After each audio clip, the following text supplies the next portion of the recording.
This is TWiT. This episode of Tech Break is brought to you by ACI Learning. Enjoy elevating your IT skills with IT Pro from ACI Learning. Get exclusive access to practice labs, tests with real-world simulations, hands-on experience, and test preparation. Learn the way that works best for you. Visit go.acilearning.com/twit to transform your talent with the best-in-class education from passionate experts. Let's talk about this article. I mentioned Noam Bardeen, who a year or two ago wrote a goodbye to Google. He was the founder of Waze, said, this place, nobody wants to work here. The newest one, Praveen Seshadri, sorry, got the name wrong, Seshadri, who joined Google because he had co-founded a company, AppSheet, which Google acquired. He also stayed 3 years and 1 day and has left Google, publishing a goodbye on Medium.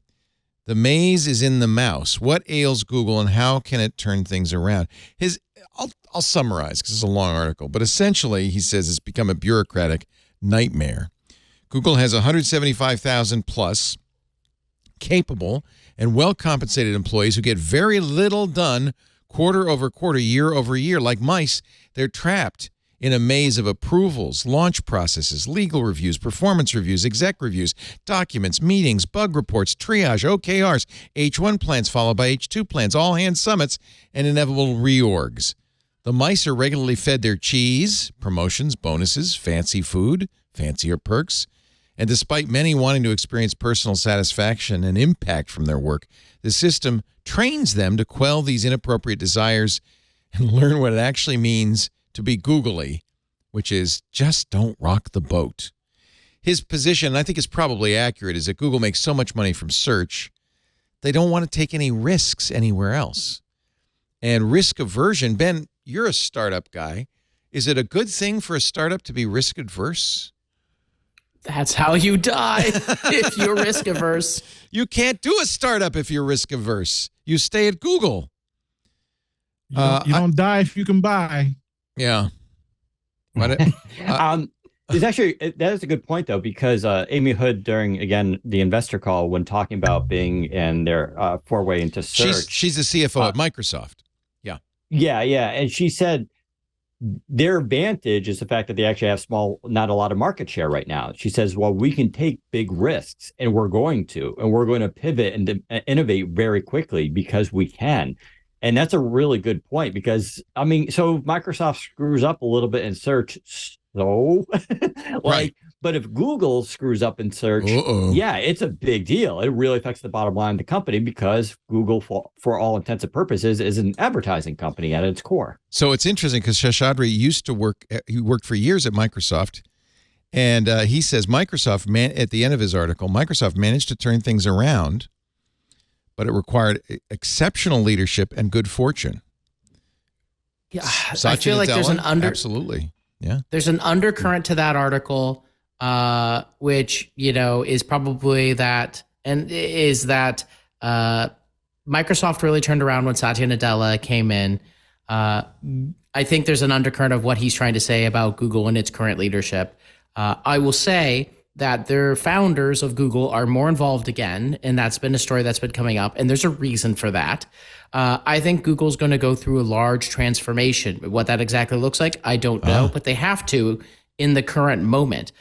Even with Meta and Zuckerberg, he's intending on making a bigger transformation. He's flattening the layers. He's telling a bunch of managers and directors that they need to become individual contributors or get out.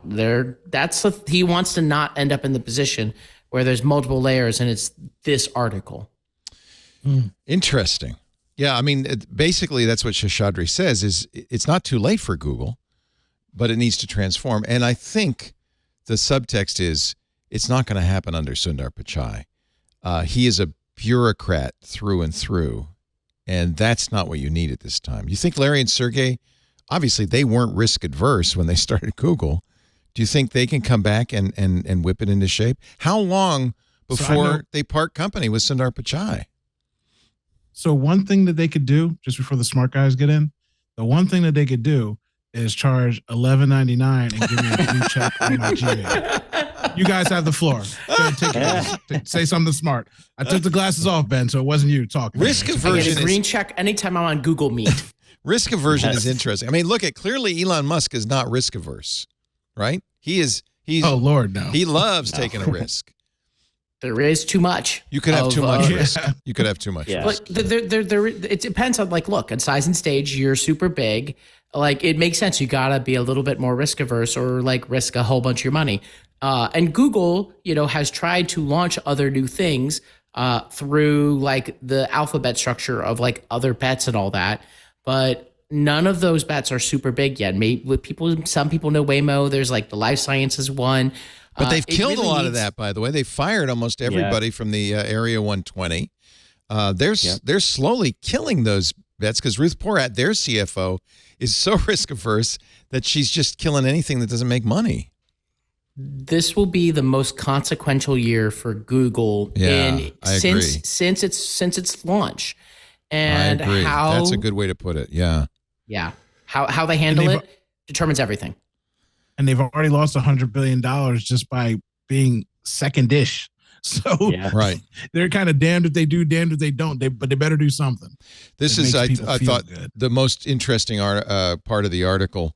The way I see it, Google has 4 core cultural problems. They're all the natural consequences of having a money printing machine called ads that has kept growing relentlessly every year, hiding all other sins. And the sins he talks about are no mission, no urgency, delusions of exceptionalism. I've seen that so often in Silicon Valley where you go, hey, we're the kings, we're the top. I remember I had friends at Atari in the 80s who said, hey, we're the kings, right? We can't lose. And then finally, mismanagement. He says, unfortunately, this is not my first experience watching the gradual decay of a dominant empire. I lived through more than a decade, 1999 through 2011, at Microsoft as it slowly degraded and lost its way, right? Yet Google has a few strengths Microsoft didn't have as it tried to recover. It isn't a culture of ego and fiefdoms. That was the problem at Microsoft. Manu Cornett's famous picture of everybody shooting at each other. Right. The environment values introspection at Google. The stated core values of the company are rock solid, and there's still immense respect for Google in the external world. There is hope for Google. But don't wait too long. I like what you said, Ben. I think that's right on. This is the year, isn't it? Yes. Yeah. It just is. We will see. Yeah. We'll be covering it. Yeah. I know, we should also not be too... I think Google can definitely recover from this. Like they're just like Microsoft, right? Microsoft definitely lived through this with, kind of bad leadership and just all sorts of internal problems. And they were able to turn it around. And I think, Google's not going to go anywhere. They may have a couple rough quarters and all that, but they got a lot of smart people still working there, and they'll be able to, but they got to get the right management in place. That's true.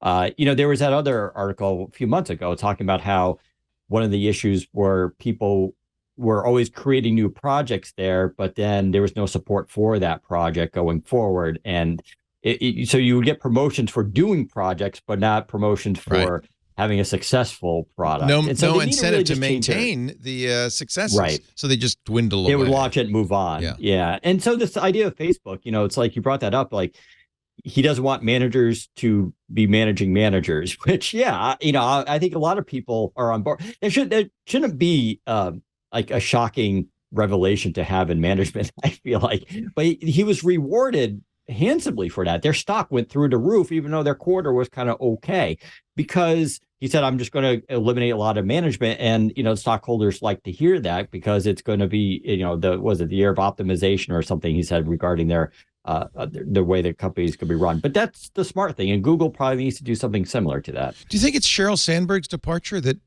changed things at Facebook for Mark, that he now can flatten the structure? She was for so long really running the operation.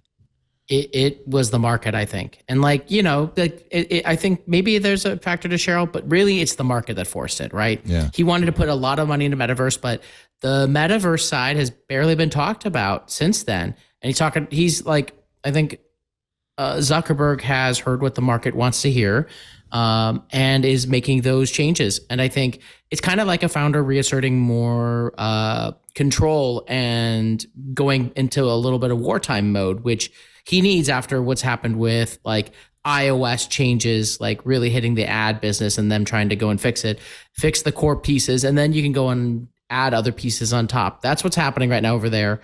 And yeah, Google, they'll be fine. They have some of the smartest people on the planet.